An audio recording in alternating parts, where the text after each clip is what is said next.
ça se passe, les Zaza de l'espace? C'est Lolo Manga, bienvenue sur la chaîne Manga. En veux-tu? Pam pam, en voilà. Et on est reparti les amis pour un achat du mois des familles. Et c'est déjà le mois d'avril, ça passe vite hein, les amigos. On est début mai et j'ai fait une tonne d'achats comme vous le voyez là. J'espère que vous avez kiffé l'intro. Pizza mozzarella. Pour ceux qui connaissent le manga, dites-moi ça en commentaire. Donnez-moi la ref, les amigos. Et je vous kifferai, je vous likerai les commentaires. Et bah écoutez, c'était un mois complètement dingue. C'était un mois complètement dingue. J'espère que ça va... J'espère que ça va ralentir un petit peu. Sans plus tarder, regardez-moi ça. Hop, hop. Ouais, j'ai la technique. 3, 2, 1. Hellsing Perfect Edition, sorti chez Delcourt Tonkam. On a attendu. Il y a eu tellement de reports. J'ai le chat qui va tout me casser. Aïe aïe aïe, j'espère que ça va aller. Et on en a eu marre quoi. La commu, on le sait, on en a eu marre d'attendre et on s'est plaint. Et donc je pense qu'ils vont devoir changer de stratégie dans le sens où il vaut mieux pas annoncer. Il vaut mieux pas annoncer alors une sortie comme ça que tu vas reporter d'un an, puis encore de quelques mois, puis encore de quelques semaines, puis encore de quelques jours. Vous frustrez tout le monde les gars, c'est juste nul en fait. Et au final, mais vous l'avez vu dans mon short, j'ai fait un short promotionnel pour cette magnifique édition de Hellsing, où je vous ai vanté ses mérites. Bon, au final, on se retrouve avec une superbe édition, il n'y a aucun souci là-dessus, mais il y a une pointe d'attente et donc de déception et donc de frustration. Je pense que là ils vont devoir soigner leur communication. Les amis, imprimez vos mangas et puis annoncez-nous que vos mangas ils arrivent. Comme ça on est sûr qu'il n'y a pas de report, on est sûr qu'il n'y a pas de soucis. Nous on sera là derrière hein, mais là vous avez dû perdre du public hein. Vous avez dû perdre un paquet de monde à force de nous faire attendre pour ce Hellsing, ça j'en suis sûr et certain. Mais une superbe édition, moi je lui donne 9 sur 10 sans aucun souci. Et donc ici, eh oui, hop là, voilà, Kingdom, ça c'est pas une perfect, ça c'est une deluxe, alors que bon, on est à peu près sur le même style de manga quoi, une très très belle édition qui arrive entièrement protégée, entièrement plastifiée, parce que malgré le fait que c'est en dur, il y a une espèce de jaquette amovible, une jaquette qu'on peut retirer. Donc une édition que le manga mérite, une édition qui va me faire très certainement commencer Kingdom et lire Kingdom sans plus tarder. J'espère que vous allez le faire aussi. Il faut soutenir Meian pour ce type d'initiative. Je vous ai aussi fait un short promotionnel. Hein. C'est pour ça que j'en parle en premier. C'est pour ça que je les présente. Parce que ça vaut vraiment le détour. Bon, on est sur 19,95. Hellsing, je crois qu'on était à 15,99. Un truc dans le genre. Oui, ok. Ici les pages de cette édition là, c'est du papier glacé, donc c'est vraiment c'est du papier vraiment génialissime. Hellsing c'est un très très bon papier aussi, mais c'est pas forcément du papier glacé, donc c'est ce qui expliquerait selon moi la différence de 4-5 euros. Alors oui, j'ai envie de vous parler de ça. Hop, la vengeance d'Odin, j'ai envie de vous en parler, j'ai envie de donner de la lumière, de mettre le spotlight sur ce super manga. La vengeance d'Odin, tome 3, et c'est le dernier tome. Malheureusement, j'aurais aimé que ça dure beaucoup plus longtemps, vu que les mangas de Vikings, c'est pas tous les jours qu'on en a. Mais à part ça, bon, que dire. J'ai bien aimé, il est plein de rebondissements, hein, ce tome final de la vengeance d'Odin. Moi je lui mettrais un 9 sur 10. J'ai vraiment adoré ma lecture, le personnage de Luke avec ses loups, le personnage de Einar, ouais, même Alan, le roi Sven. Enfin, j'ai vraiment bien aimé le récit en 3 tomes.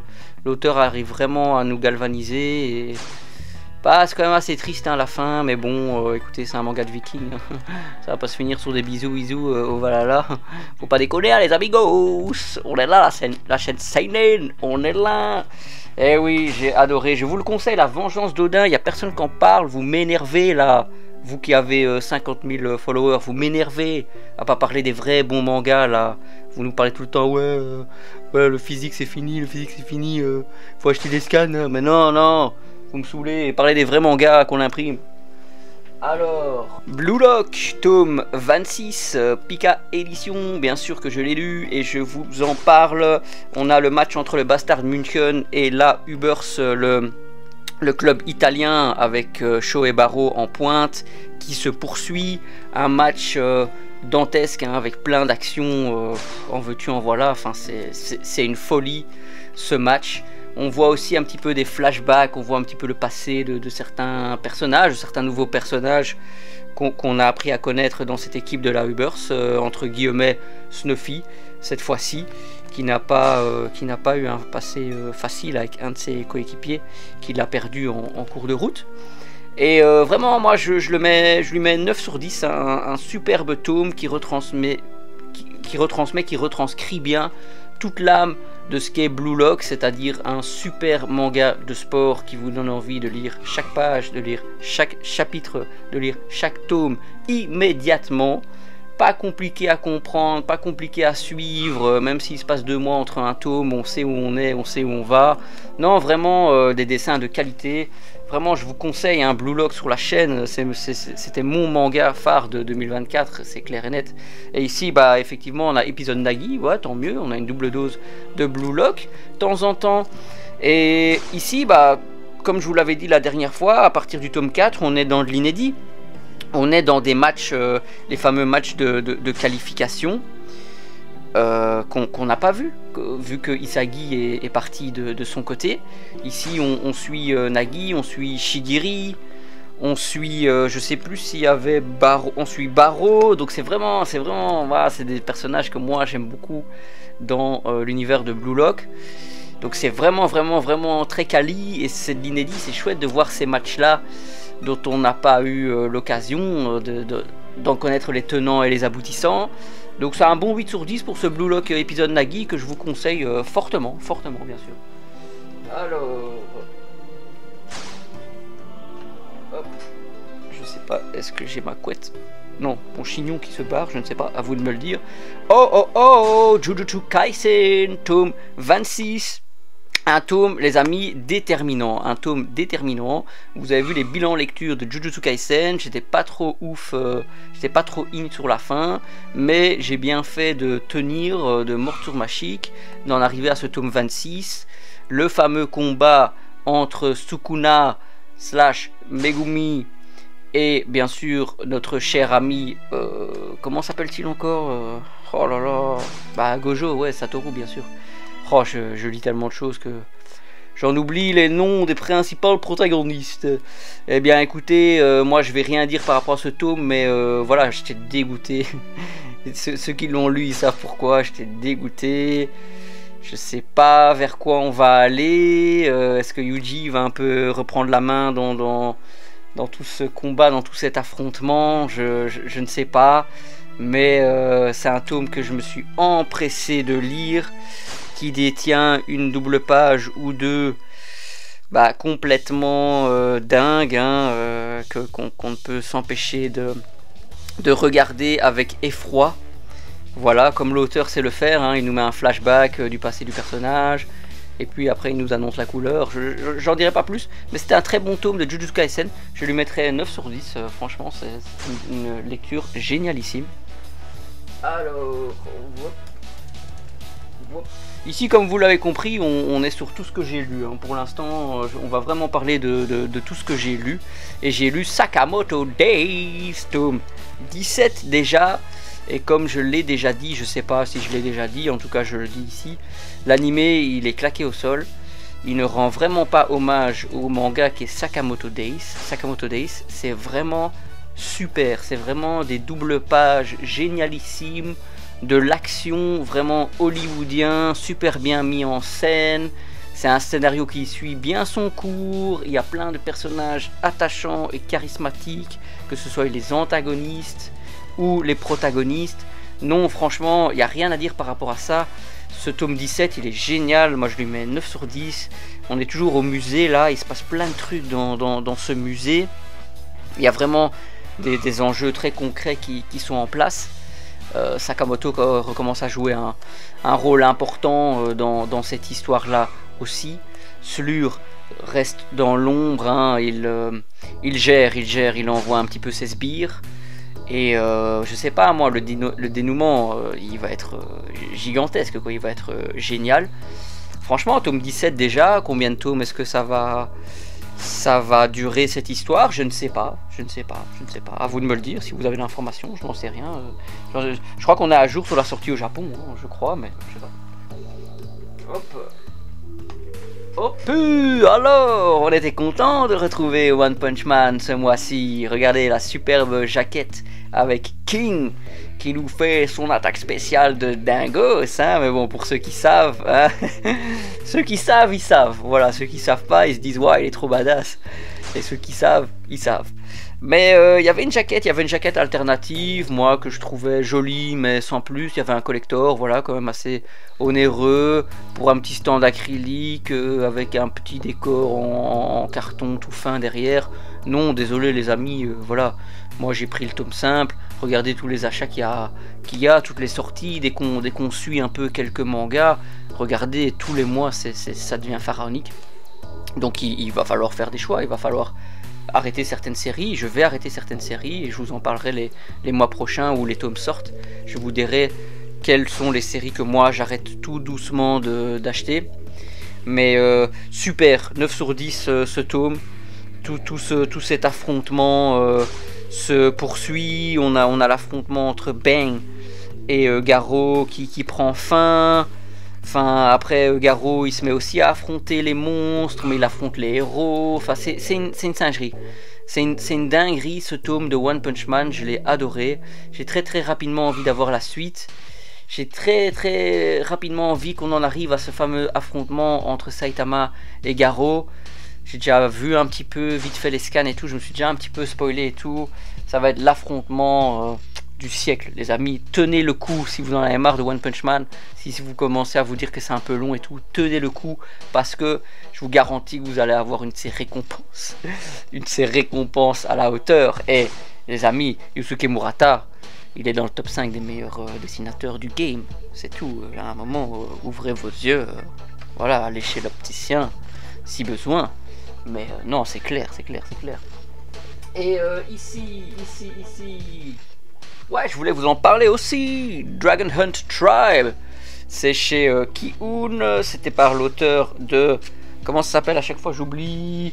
Léviathan. Et oui, qui est en 3 tomes. Série finie chez Ki-un. Ici, on en est au 3e tome. Et la série suit son cours. Et... vraiment, les dessins sont toujours aussi bien. Vraiment, c'est très singulier.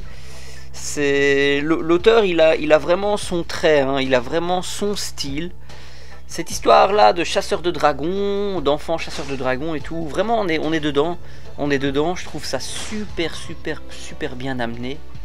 Ce tome 3, il va littéralement nous parler d'un dragon qui élève des humains pour les manger et tout, enfin c'est un truc de fou. Et donc la question se pose de ouais, mais est-ce que c'est bien, est-ce que c'est éthique ou pas, parce que nous les humains on élève aussi des animaux pour les manger, alors pourquoi est-ce qu'un dragon il pourrait pas élever des humains pour les manger? Enfin c'est toute une histoire, vraiment des dessins de haute volée.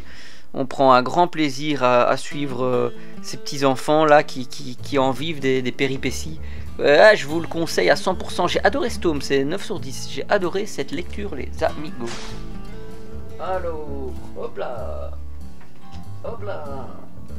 Eh oui, Kagurabashi, le tome 2 avec cette magnifique jaquette métallisée exclusive au premier tirage. Donc achetez-le vite. Mais c'est imprimé en grande quantité, donc commencez pas à vouloir nous les refiler à 30 balles sur Vinted, hein. Allez vous faire coin. Mais là, écoutez, ouais, Kagurabashi, j'avais même oublié de le rajouter dans mon manga collect, donc je savais même pas que ça allait sortir. Pour vous dire, j'ai eu la bonne surprise sur les étalages. Mais oui, ok, un combat en 2 temps entre ces 2 personnages, un peu de passé, des très bons dessins. Mais je pense qu'il y a trop de hype, autour de ce manga. J'ai un peu l'impression que c'est un mix entre un manga de sabre, un manga un peu style samouraï moderne, et Jujutsu Kaisen, quoi. Parce que ceux qui n'ont pas de sabre, enfin on parle de sorcellerie, hein, donc ceux qui n'ont pas de sabre, c'est des sorciers, ceux qui ont le sabre ensorcelé, c'est des samouraïs, c'est des bretteurs, quoi, c'est des samouraïs sorciers, enfin ouais, mais j'aime bien, voilà, ce tome-là, je lui donne 7 sur 10, ouais, ça va, j'aime bien, c'était une bonne lecture quand même, mais over-hypé complet, quoi, les gars, c'est over-hypé complet, quoi. Ne vous faites pas avoir avec ces jaquettes super chères sur les sites d'occasion et tout, ne vous faites pas avoir, non. Mais oui, 7 sur 10, ouais, ça va, Shihiro, il est sympa, bon, il est un peu stoïque, hein. Vous savez, bon, ce personnage qui est toujours très stoïque, et qui petit à petit se découvre un peu être un sentimentaliste, il aide un peu la petite gamine là qui a un pouvoir de régénération et tout. Non, ça va, c'est chouette, dites-moi ce que vous en pensez. Moi, ce que j'en pense, ouais, c'est que j'aime bien, mais sans plus, quoi, c'est pas mon number one de lecture du mois, non, pas du tout, mais bon, voilà. Hop. Et oui, c'est le mois aussi sous le signe de Boichi avec Dr. Stone, tome 27. On est content de retrouver Senku et toute la bande. Après, je trouve ce tome un petit peu anecdotique, dans le sens où, bon, ouais, il y a littéralement 6 ou 7 fois où il dit c'est follement excitant. Il y a un moment, la phrase dit là une fois ou deux, c'est super chouette. Ah, tu l'as dit pendant 180 pages 10 fois, on a compris que c'est follement excitant, tu vois, mais ouais, ok, bon, la machine a retourné dans le temps, ils sont repartis dans tout plein d'explications, dans une construction d'une machine, Wyman qui les aide. Bah écoutez, moi j'ai bien aimé, je mets 7 sur 10, voilà, c'est sympa, mais sachez que le tome 26 c'est réellement le dernier tome. Le tome 27 c'est un extra. Ils ont un petit peu repris leur pinceau. Le scénariste a un petit peu repris sa machine à écrire pour nous donner quelque chose sous la dent. Mais voilà, Dr. Stone c'est fini. Et ça s'est fini très bien. Et je pense que c'est un des meilleurs shonen de ces 10 dernières années, sans aucun souci. Mais voilà, ce tome 27 il est peut-être un peu anecdotique, quoi. Peut-être. À vous d'en juger, voilà, 7 sur 10 c'est déjà bien, Hop. On va passer de l'autre côté, Wild Strawberry. Donc apparemment, si vous avez aimé Parasite, si vous avez aimé Tokyo Ghoul, apparemment ce Wild Strawberry pourrait vous plaire. Moi je ne l'ai pas encore lu, je l'ai vu sur son étalage avec sa jaquette exclusive, je me suis dit allez, je le prends, c'est sympa. Je sais qu'un viewer en avait parlé il y a longtemps, comme quoi c'est un manga qui a quand même une certaine popularité au Japon. Donc on va se laisser tenter. C'est un seinen, hein, je pense. C'est un seinen. Je vois quand même des pages assez trash. Il y a quand même beaucoup d'hémoglobine. Hein. Ça a l'air sérieux cette histoire-là. Je n'en sais pas plus. Je le lirai. Je vous en parlerai éventuellement dès la prochaine sortie du tome 2. Pour voir si ça me plaît, si je continue la série, oui ou non. Faut que je me décide beaucoup plus rapidement si je suis une série ou non, parce que des fois je le regrette après 5-6 tomes, et j'ai 5-6 tomes sous les bras, et je me dis mais qu'est-ce que je fous, quoi. Ouais. Alors, hey, Jojo les amigos. Je crois que c'est la première fois que je parle réellement de... Non, c'est la deuxième fois déjà, Jojo Land, tome 5. Ça suit son cours. Moi j'en suis à la partie 8 les gars, moi j'en suis en plein milieu de la partie 8. Je ne suis pas encore à Jojo Land, mais j'enchaîne, je suis en pleine Jojo Mania les amigos. Là j'ai revu de la partie 1 à 6, j'ai lu Steel Ball Run, je suis à fond dedans, je suis en plein Jojo Lion et tout. Et j'arrive. Dès la prochaine sortie de Jojo Land, je serai à jour et je vous en parlerai avec plaisir. Mais lisez Jojo, les amigos, c'est le meilleur manga de tous les temps, les amis. Alors, hop là. On a One Piece, tome 109. Et si je vous présente One Piece en sortie du mois, ça veut dire que j'ai acheté l'intégrale. Ça veut dire que je suis à jour sur les achats, sur la série One Piece. Et oui, un jour, je ferai des bilans lecture, les amigos. Chaque arc, j'en ferai un bilan lecture pour vous en parler. Une super belle jaquette brillante, holo, quoi, un petit peu comme les cartes Pokémon, quoi, un peu holo. Non, très chouette, très joli. Bon, moi, j'ai pas plus à dire par rapport à ça pour l'instant, mais ouais. C'est One Piece, quoi. Et ici, on a Gantz E, tome 7. Ça veut aussi dire que je suis à jour sur Gantz E, que j'ai acheté toute la série. Et je n'ai pas plus à en dire par rapport à ça. Dites-moi si vous aimez Gantz, si vous aimez Gantz E. Je serais curieux de savoir votre avis là-dessus. Hop. Voilà. On a, bah ouais, on reste Boichi, hein, les voyageurs de l'espace-temps. Il faut vraiment que je lise ça. On a beaucoup d'histoires courtes là-dedans. Histoires courtes SF, hôtel, rien que pour les tons. Quoi? Ok, d'accord. La tête dans le ciel, la légende de la nuit, diadème, commentaire de Boichi. Non, ouais, super. Et il y a un deuxième tome qui sort apparemment, le deuxième tome le mois prochain. Donc Boichi, moi je vais le lire d'ici la sortie du deuxième et je vous en parlerai parce que j'aime bien Boichi. Eh oui, Die Dark, tome 8, j'ai lu le tome 1, vous êtes au courant sur la chaîne si vous me suivez. Le Space Opera qui suit son cours, une édition, ouais, waouh. On était à 12,50 €, hein, si je dis pas de bêtises. Là, on est déjà à 13,05 €. Eh les gars, faut se calmer hein, chez Soleil Manga, faut se calmer. Hein. Nous, on aurait aimé une jaquette normale et un tome à 7-8 €. Hein. Non, mais on vous le dit cash. Hein. C'est joli, hein, votre petit bazar là, transparent. Mais le pire, c'est que regardez le tome 18. Édition spéciale de Chainsaw Man, il est aussi en transparent, il est à 7 balles. Hein. Donc il y a un moment, il faut pas déconner, il faut arrêter. Die Dark, ouais, ça a l'air d'un chouette manga space opéra bien barré et tout, mais je dois d'abord lire, comment ça s'appelle, Doro et Doro, avant de vraiment me lancer dans cette histoire-là. The Most Notorious Stalker. On commence à parler un petit peu de Meian sur la chaîne, hein, vu que je suis à jour sur toutes ces sorties-là. J'ai pas encore lu le manga. J'ai le chat qui fait du boucan. J'ai pas encore lu le manga. Most Notorious Stalker. Apparemment, il y a un animé. Il y a un animé de ce manga. À voir, je sais pas si vous avez déjà lu ça, ce que vous en pensez. Je sais pas, à vous de voir. Hop. Eh oui, Kengan Omega. Vous savez que je kiffe ce manga, je kiffe Baki, je kiffe Kengan. On a les tomes 21, 22, 23, 24. Voilà, ça vient de sortir en exclu sur le manga. La chaîne Manga en veux-tu, en voilà. Et malheureusement, ça vient, j'ai à peine reçu.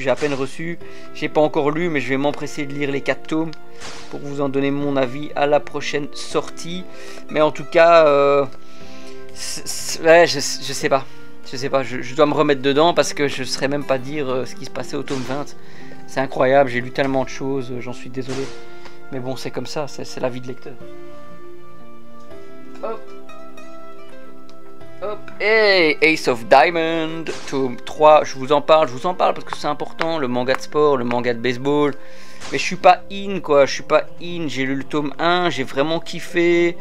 J'attends qu'il y ait plusieurs tomes qui sortent pour pouvoir vraiment un peu me remettre dedans. Parce que lire ça comme ça tous les 2 mois, c'est les mangetsu, il faut sortir plus rapidement les Ace of Diamonds. Parce que c'est quand même une série en 2 saisons, aussi en énormément de tomes. Donc ouais, il y a tellement de sorties, c'est compliqué à gérer tout ça. C'est compliqué à gérer. On a My Home Hero. Le tome 23, bon c'est quand que ça se finit cette histoire, qu'on puisse commencer sa lecture, c'est recommandé par Maxime Chatham, un de mes auteurs de thriller préférés. Je ne sais pas les amigos, voilà, je ne sais pas quoi en penser, j'ai pas encore commencé ma lecture, mais bon c'est recommandé par un de mes auteurs de thriller préférés, quoi, de romans policiers préférés, donc c'est que ça vaut le coup,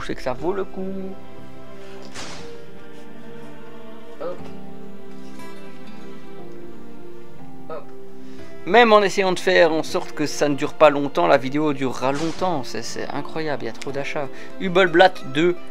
Et oui, j'ai Hubelblatt, j'ai pas encore lu Hubelblatt.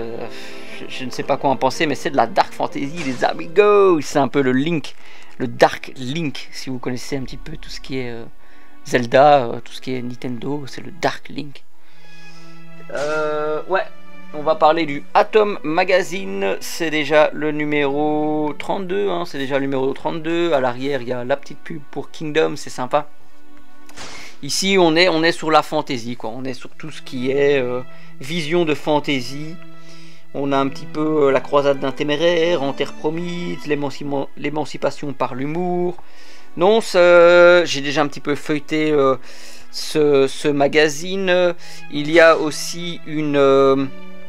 ça je voulais vous en parler, il y a une critique sur Tower Dungeon, voilà, Tower Dungeon, le tout nouveau manga fantastique un peu de Tsutomu Nihei qui va sortir, donc ça c'est très très intéressant de voir un petit peu une critique là-dessus pour se faire une idée. Non, franchement je vous conseille les Atom, hein, à chaque fois qu'ils sortent, je vous en parle bien sûr. Et donc voilà, on termine très rapidement. Blade of the Phantom Master, le nouvel Hangyo Onshi.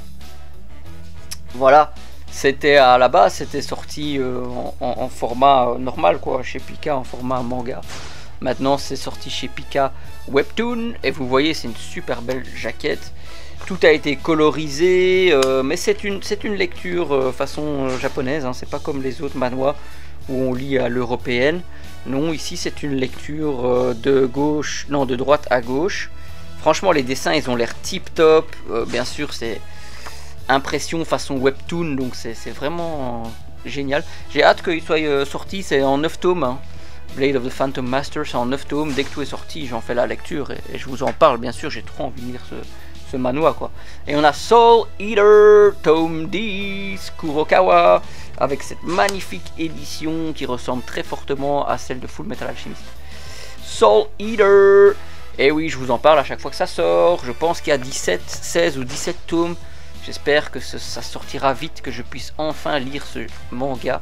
J'ai lu Fire Force dans son entièreté, j'ai vraiment envie de me lancer dans Soul Eater, qui est la série phare de l'auteur Atsushi Okubo. Et voilà les amigos, je vous embête pas plus longtemps, c'était pharaonique cet achat manga. J'ai quand même lu beaucoup de mangas dont je vous ai parlé, surtout au début de la vidéo. Donc si vous avez kiffé les amigos, un petit like la vidéo les cocos, un petit abonnement, ça fait toujours plaisir. Merci beaucoup et on se dit à la prochaine sur la chaîne Lolo Manga. Allez, ciao ciao les gars.